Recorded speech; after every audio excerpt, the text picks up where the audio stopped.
Ma'am ये ना मंशात बेचते थे। ये अली भट्ट और कादर का काम है मैम ये ना जेली करेंसी का।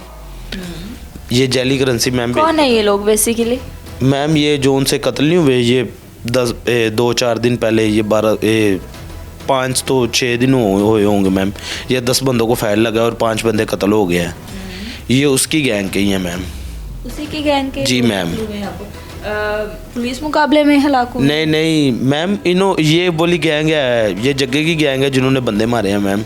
इन्होंने मारे हैं बंदे? जी मैम, 5 बंदे मर गए हैं, 5 वो हैं जख्मी हैं। अच्छा ठीक है। वो जो कुछ दिन कबल मेरे ख्याल में शेखुपुरा वाली साइड पे। हाँ जी यहाँ पे हुआ है मैम, ये बामिया कॉलोनी में हुआ है। ठीक है समझ आ गई। ठीक है, आपके मामलात जो थे वो कैसे शुरू हुए, कैसे मुखालफत हुई? ये हम ना कटिंग का काम करते थे, ये मेरी दुकान पे ना आके मंशात भेजते थे।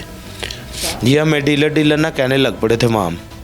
हमने ना इसे मना किया अली भट्ट को यार मैम हमारी दुकान पे बेचता था, हमें ही उन्होंने डीलर कहना था, अवाम जितनी भी थी मैम। हम लोगों को ना हम डीलर कहने लग पड़ी थी मैम।